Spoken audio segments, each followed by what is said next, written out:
ছিল জামাত অন্তত 160টি আসন পাবে, আবার এনসিপি নেতা নাসিরউদ্দিন পাটোয়ারি বলছে তারা 150 আসন পাবে। যদি আগে 300 আসনের কথা বলেছিল, এখন বলছে 150 আসন পাবে।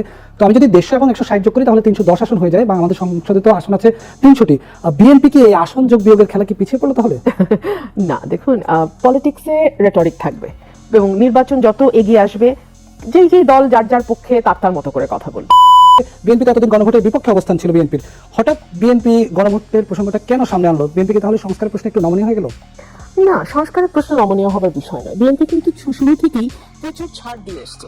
বিএনপির আকার, দৈর্ঘ্য, জনসমর্থন, ভোটারের সংখ্যা, কর্মী সমর্থকদের সংখ্যা, নেতার সংখ্যা যদি আপনি বিবেচনা করেন, সকল কিছু বিবেচনায় বাংলাদেশে এই মুহূর্তে সবচেয়ে বড় রাজনৈতিক দল বিএনপি। কিন্তু আমরা লক্ষ্য করছি যে বিভিন্ন বিষয় শুরু থেকেই কিন্তু বিএনপি ছাড় দেবার একটা মানসিকতা দেখিয়ে এসছে। ফর এক্সাম্পল, সাংবিধানিক সংস্কারের যে বিষয়গুলো, যে কোনো একজন প্রধানমন্ত্রী 10 বছরের বেশি থাকতে পারবে না, বিএনপি মেনে নিয়েছে। আমাদের সংসদীয় কমিটির প্রধান, বেশ কয়েকটি ইম্পর্টেন্ট কমিটির প্রধান বিরোধী দল থেকে হবে, বিএনপি মেনে নিয়েছে। ডেপুটি স্পিকার বিরোধী দল থেকে হবে, বিএনপি সেখানেও মেনে নিয়েছে। 70 অনুচ্ছেদের সংস্কার বিএনপি মেনে নিয়েছে। সো এরকম অনেকগুলো উদাহরণ দেখানো যায় যেগুলোতে বিএনপি ঐক্যমতে পৌঁছেছে। বিকজ বিএনপির লক্ষ্যটাই ছিল যাতে একটা ঐক্যের মাধ্যমে আমরা সফল গণতন্ত্রের পথ উত্তরণ করতে পারি। আমাদের বিতর্কটা যেই জায়গায়, যে জুলাই সনদের ভিত্তিতে আগামী নির্বাচন হবে নাকি নির্বাচিত সরকার এসে জুলাই সনদ বাস্তবায়ন করবে, এই বিতর্কের জায়গায় আমরা বিএনপিকে বরাবরই দেখেছি বিএনপি চেয়েছে যে পরবর্তী সংসদে এটি বাস্তবায়ন হবে। সেখানে আজকে বিএনপি গণভোটের কথা যখন বললো, তখন তো এক ধরনের গণপরিষদ নির্বাচন বা এনসিপি যে দাবি করে আসছিল, জামাত ইসলাম যে দাবি করে আসছিল, সেই দাবি তো কাছাকাছি বিএনপি চলে আসলো। তাহলে আমি তো সেটা এতক্ষণ ধরে বলছি, বিএনপি তার আপ্রাণ চেষ্টা করছে যে বাংলাদেশে একটা ডেমোক্রেটিক ট্রানজিশন হোক। দীর্ঘদিন ধরে কিন্তু বাংলাদেশে কোনো গণতন্ত্রের খুব ক্ষুদ্রতম অর্থেও গণতন্ত্রের কোনো চর্চা বাংলাদেশে নাই।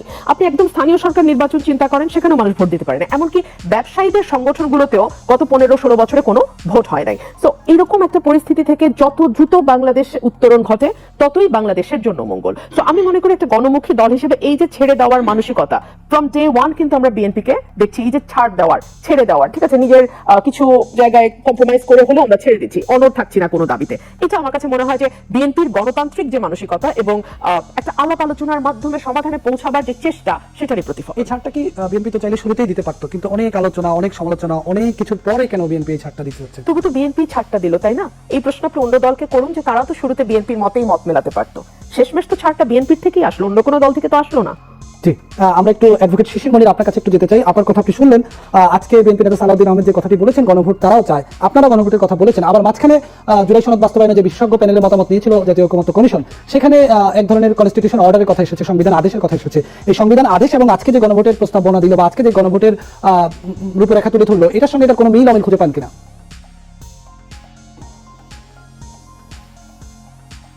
নিশ্চয়ই, আপনি যদি বিএনপির পক্ষ থেকে আনুষ্ঠানিকভাবে আগামীকালকে কি বলা হবে এটা জানি না। আমরা যেটা মনে করি, এটা সাংবিধানিক আদেশ হওয়া উচিত এবং সাংবিধানিক আদেশের প্রেক্ষাপটে গণভোটের আয়োজন করা উচিত। শুধুমাত্র গণভোট দিয়ে কোনো কিছু ফায়দা হবে না, এবং এটি যদি সুস্পষ্টভাবে এই সমস্যার সমাধান আগামীকাল এবং তার 2 দিন পরে 7 তারিখে এটি আমরা একমত পোষণ করতে পারি, আমার ধারণা বাংলাদেশের ইতিহাসে একটা নতুন যুগের সূচনা হবে। আমাদের কথা স্পষ্ট, আমরা বলছি একটা সাংবিধানিক আদেশ হবে, সাংবিধানিক আদেশের ভিত্তিতে নির্বাচন হবে, নির্বাচনের পরে পার্লামেন্ট গঠিত হবে, পার্লামেন্টের সাথে গণভোটও হতে পারে কিংবা কনস্টিটিউয়েন্ট অ্যাসেম্বলির ভোটও হতে পারে, হয়ে এটিকে সাংবিধানিকভাবে একটি শক্ত ভিত্তি, মজবুত ভিত্তি দিতে হবে।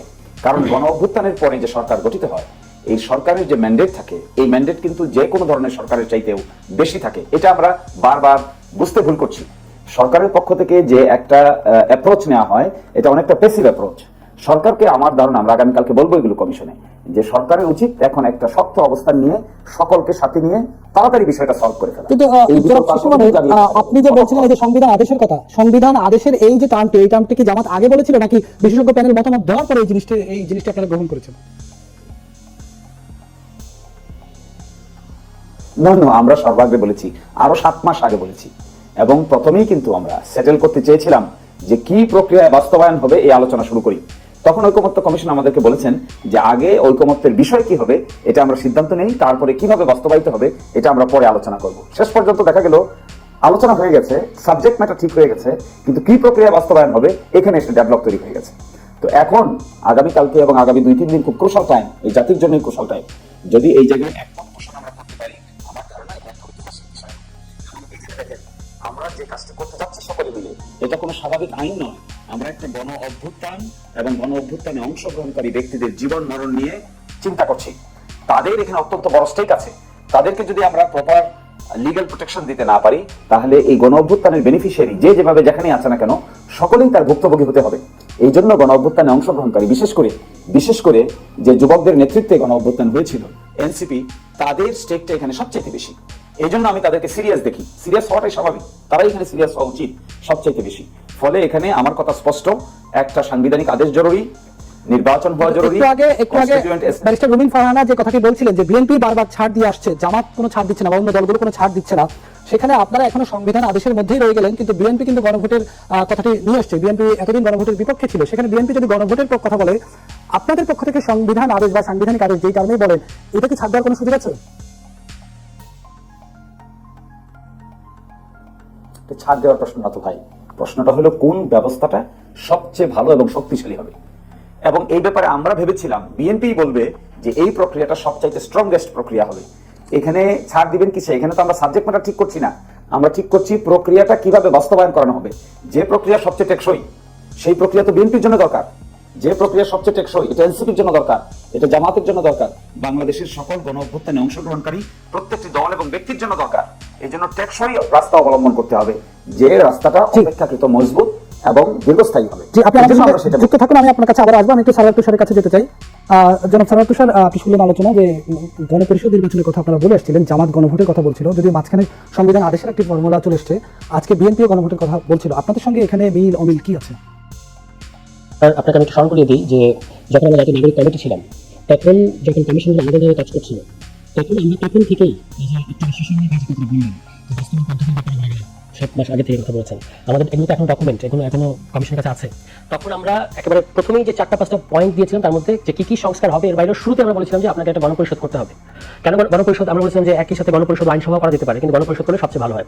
এই কথাটা আমরা কেন বলেছি? কারণ বলেছি যে আমরা এখন যে সমস্যার মুখে দাঁড়িয়ে আছি বাংলাদেশ, এটা শুধু সংশোধনী দিয়ে সমাধান করা যাবে না। বাংলাদেশে অনেক ভালো ভালো সংশোধনী ইতিপূর্বে বাতিল করার নজির আছে। যেমন ধরুন, বাংলাদেশকে বহুদলীয় গণতন্ত্র ফেরত আনার যে সংশোধনী, 5ম সংশোধনী, এটাকে তো পরবর্তীতে আওয়ামী লীগ এসে বাতিল করে দিয়েছে। এখনো পর্যন্ত 5ম সংশোধনীর স্ট্যাটাস কিন্তু এটা অবৈধ। পরবর্তীতে বিএনপি আমার ক্ষমতা আসলে এটার ব্যাপারে বিএনপি সিদ্ধান্ত নেবে, কিন্তু এখনো পর্যন্ত এটা মানে আপনার অবৈধ। এটা হচ্ছে সংশোধনী প্রবলেম। এটা আমরা আমাদের হিস্টোরিক্যাল এক্সপেরিয়েন্স বলেন কিংবা বাংলাদেশের সাংবিধানিক ইতিহাস এগুলো সম্পর্কে পড়াশোনা করার কারণে বলেন, আমরা এগুলো তখনই আইডেন্টিফাই করেছি যখন আমরা পার্টি হইনি, ইভেন যখন আমরা পার্টি হইনি। এই কারণে তখন আমরা গণপরিষদ কথা বলেছিলাম যে শুধুমাত্র অ্যামেন্ডিং পাওয়ার দিয়ে, পার্লামেন্টের কাছে থাকা অ্যামেন্ডিং পাওয়ার দিয়ে আপনি এখনকার পরিবর্তনগুলোকে টেকসই করতে পারবেন না। এই কারণে আপনার লাগবে একটা কনস্টিটিউয়েন্ট পাওয়ার, বা যেটাকে জনগণের অভিপ্রায় বলা হচ্ছে বাংলায়। এবং সেই কারণে আমরা গণপরিষদের কথা বলেছি। এখন দেখেন যে গণভোটের কথাটা এসেছে, এটার সাথে আমাদের কোনো মৌলিক কোনো পার্থক্য কিন্তু নাই। কেন? আমরা ওই প্রস্তাবই বলেছিলাম যে গণপরিষদের মধ্যে দিয়ে গণপরিষদ যে সংবিধানটা প্রস্তাব করবে, এটা তো আপনাকে আলটিমেটলি গণভোটে আসতেই হবে। 72 সংবিধানের মানে তৈরি করার প্রক্রিয়া নিয়ে মেজর যে সমস্যাগুলোর মধ্যে একটা প্রধান সমস্যা হচ্ছে এটা গণভোটে নিয়ে যাওয়া হয়নি। তখন আওয়ামী লীগ একটা যুক্তি দিয়েছিল যে যেহেতু 73 নির্বাচনে আওয়ামী লীগ বিজয়ী হয়েছে, এতে আমরা ধরে নিতে পারি যে ওই 72 যে গণপরিষদ যে সংবিধানটা বানিয়েছে এটার প্রতি জনগণের রায় আছে। কিন্তু তখন থেকেই কিন্তু সমালোচনাটা বজ্রদুল মোড় থেকে শুরু করে অনেকেই করেছেন যে যদি 100% ভোট আওয়ামী লীগ পায় 73 নির্বাচনে, তবু বলা যাবে না যে 72 যে গণপরিষদের ব্যাপারে ওই গণপরিষদ যে সংবিধানটা বানিয়েছে সে ব্যাপারে জনগণ রায় দিয়েছে। দুটো আলাদা ব্যাপার, ঠিক আছে? এখন দেখেন সাংবিধানিক আদেশের কথাটা এসেছে, জামায়াত ইসলামের তরফ থেকে আমরা দেখেছি কথাটা তোলা হয়েছে, লিগ্যাল এক্সপার্ট এটার পক্ষে মতামত দিয়েছে। গত সর্বশেষ বৈঠকে কমিশনও কিন্তু কিভাবে আপনি সাংবিধানিক আদেশ দেবেন 3টা প্রক্রিয়া তারা বলেছে। আপনি সাংবিধানিক আদেশের মধ্যে দিয়ে বাস্তবায়ন করেন আর গণপরিষদের মধ্যে দিয়ে যান, আপনাকে কিন্তু গণভোটে যেতেই হবে। কারণ গণভোটই হচ্ছে আপনাকে পিপলকে কানেক্ট করার উপায়। সাংবিধানিক আদেশের মধ্যে দিয়ে সরকার করবে, কেন করতে পারবে? কারণ হচ্ছে এই সরকারের সেই ক্ষমতাটা আছে, কারণ তারা গণভোটের মধ্যে দিয়ে এসেছে। কিন্তু এটাতে যে জনগণের সায় আছে এটা আপনি গণভোটের মধ্যে দিয়ে নিশ্চিত করবেন। একইভাবে গণপরিষদেও এটা একই ব্যাপার, যে গণপরিষদ শুধু নামটাই পরিবর্তন, গণপরিষদ বা গণভোট কাজ তো তাহলে একই। নাম পরিবর্তন না, দুটো আসলে একটা কমপ্লিমেন্টারি। গণপরিষদ সদস্যরা যে সংবিধানটা বানাবে তাদেরকে জনগণ এটা বানানোর এখতিয়ার দিয়েছে, কিন্তু এটাতে যে আমার জনগণের সায় আছে, এই জন্য আবার আপনাকে গণভোটে যেতে হবে। এবং গণভোটে না যাওয়াটা ছিল 72 ওই গণপরিষদের একটা প্রধান মানে ত্রুটিগুলোর একটা ত্রুটি। এই কারণে কিন্তু এই যে এখন যে সাংবিধানিক আদেশের মধ্যে দিয়ে আপনি করেন আর গণপরিষদে যান, গণভোটে কিন্তু আপনাকে যেতেই হবে। তো ফলে এই যে গণভোটের কথা সবাই একমত হয়েছে। জামায়াত ইসলাম গণভোটের কথা বলেছে, কিন্তু শুধু জামায়াত ইসলাম কিন্তু বলেনি, আপনার জাতীয় নাগরিক কমিটি বলেছে, ইতিপূর্বে গণ অধিকার পরিষদ বলেছে। এটা কিন্তু মোটামুটি সবাই যারা বুঝতে পেরেছে যে আপনাকে ভিত্তিটা করতে হবে জনগণের অভিপ্রায়কে, তারা গণভোটের কথাটা বলেছে। নাগরিক কোয়ালিশনের মধ্যে সিভিল সোসাইটি প্ল্যাটফর্মগুলো বলেছে।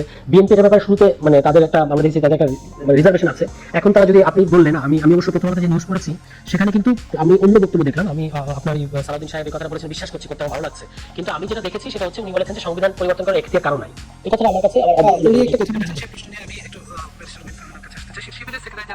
জামাত অন্তত 160টি আসন পাবে, আবার এনসিপি নেতা নাসিরউদ্দিন পাটোয়ারি বলছে তারা 150 আসন পাবে। যদি আগে 300 আসনের কথা বলেছিল, এখন বলছে 150 আসন পাবে।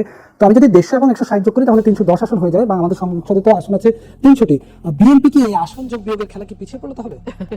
না, দেখুন, পলিটিক্সে রেটরিক থাকবে এবং নির্বাচন যত এগিয়ে আসবে যেই যেই দল যার যার পক্ষে তার তার মতো করে কথা বলবে। আমরা অনেকগুলো জরিপের মধ্যে প্রকাশিত হতে দেখেছি। আপনারা লক্ষ্য করেছেন জরিপে যেই ফর্মুলা ইউজ করা হোক না কেন বা যেই সংগঠনেরই জরিপ হোক না কেন, বিএনপি অনেক ব্যবধানে এগিয়ে আছে। সো এটা আসলে আমাদের আসন নিয়ে বা এতগুলো আসন আমরা পেতে যাচ্ছি, এটা বলবার কোনো অর্থ নেই। 10% বনাম 31%। 31% অনেক ব্যবধান। অনেক ব্যবধান। কারণ আপনি জামাত দেখেন, যেই ব্যবধানে ছিল আগে সেখান থেকে মনে হচ্ছে না ব্যবধান কমে এসেছে। আপনি যদি ব্যবধান কমে এসেছে, নিশ্চয়ই ব্যবধান কমে এসেছে। এবং আপনি যদি পিআর পদ্ধতি ধরেন তাহলে এই ব্যবধান খুব বেশি ব্যবধান না, কিন্তু ফার্স্ট পাস দ্য পোস্টে যদি যান তাহলে আপনারা নিশ্চয়ই দেখেছেন 2008 নির্বাচনে যে পার্সেন্টেজে ডিফারেন্স খুব বেশি না, কিন্তু আসন সংখ্যায় দেখা গেছে অনেক বেশি ডিফারেন্স হয়ে যায়। সো 41% কিন্তু হিউজ। এত বেশি মানে পপুলার ভোট কিন্তু অতীতে অন্য কোনো বড় দলের মধ্যে আমরা খুব বেশি দেখিনি। শুধু 8 বোধহয় হ্যাঁ ওটা ছিল আপনার কি বলে আওয়ামী লীগ, কিন্তু এর আগে এরকম হয়নি। তো সেই দিক থেকে আপনি যদি বিবেচনা করেন আওয়ামী লীগ তো এই মুহূর্তে মাঠে নাই, কিন্তু আওয়ামী লীগের ভোটটা তো কোনো না কোনো পক্ষের কাছে যাবে। একটা অংশ কোথাও যাবে না ফর শিওর, তারা নৌকা ছাড়া আর কোনো প্রতীকেই ভোট দেবেন না। সেই অংশটাকে আমি বাদ দিয়ে বাকি যে অংশটা, তারা তো হয়তো জামাতে কেউ ভোট দেবে, কেউ এনসিপি কে দেবেন হয়তো বা, কিংবা কেউ হয়তো ধানের শীষে ভোট দেবেন। তো প্রত্যেকেরই কিন্তু তার তার রেশিও অনুযায়ী বেড়েছে। এখন জামাতের যে উল্লম্ফনটা আমরা লক্ষ্য করছি সেটা অনেকগুলো কারণে হতে পারে, সেই ব্যাখ্যা আমার মনে হয় শিশির মনির দিলেই ভালো হয়। তবে আপনি একটা জরিপের কথা বলছেন, সকল জরিপে কিন্তু এরকম উল্লম্ফন আমরা দেখি নাই। কারণ একটা জরিপ অনেক কিছুর উপর নির্ভর করে, আপনি কোন এলাকায় সেই জরিপটি করছেন বা কোন বয়সের মানুষের মধ্যে জরিপ হচ্ছে, আপনি গ্রামে করছেন না শহরে করছেন সেটারও একটা প্রভাব আছে। তো শিক্ষিত মানুষ নাকি কম শিক্ষিত মানুষের উপর জরিপ চালাচ্ছেন সেটার একটা প্রভাব আছে। প্রান্তিক মানুষের কাছে জরিপ করছেন নাকি সমাজের কোন সেকশন মানুষের উপর আপনি জরিপ করছেন সেটার একটা প্রভাব। একটা জরিপে আসলে অনেকগুলো ব্যাপার থাকে এবং অনেক সময় দেখা যায় যে জরিপে যাই আসুক না কেন, আসল খেলা যেটাকে নির্বাচন বলি আমরা, সেখানে গিয়ে অনেক কিছুই ওলট পালট হয়ে যায়। এখানেও তো আমরা দেখছি যে জামাতের পক্ষ থেকে এরই মধ্যে নির্বাচনে বিভিন্ন প্রতিশ্রুতি দেওয়া হয়ে গেছে। সংসদ সদস্যরা ট্যাক্স ফ্রি গাড়ি নেবেন না, আসন ভিত্তিক প্রার্থিতা ঘোষণা হয়ে গেছে, জামাতের প্রার্থীরা যাচ্ছেন এলাকায় প্রচারণা চালাচ্ছেন, গণসংযোগ করছেন। বিএনপির এখনো প্রার্থী ঘোষণা হলো না, পিছিয়ে পড়লো না? আমার তো মনে হয় যে বিএনপি পিছিয়ে পড়েনি। কেন পড়েনি? বিকজ প্রতিটা আসনেই কিন্তু মিনিমাম 3 থেকে 5 জন আছে কম্পিটেন্ট, যারা সংসদ সদস্য হিসেবে এলাকায় লড়াই করতে পারে। সো প্রত্যেকেই কিন্তু তার তার জায়গা থেকে মাঠে কাজ করছে। সেইখানে আমরা যেটা লক্ষ্য করি যে এতে কিন্তু নেগেটিভ কিছু হয় না, বরং পজিটিভই হয়। প্রত্যেকে যার যার তরফ থেকে বলছে ধানের শীষের মার্কা যে পাবে তার পক্ষে আপনারা ভোট দেবেন, এবং ধানের শীষের মার্কা যে পাবে তার বাইরে যদি কেউ দলের ভেতর থেকে গিয়ে কাজ করতে চায় বা অন্যরকম কোনো দলের নির্দেশের বাইরে গিয়ে কাজ করে,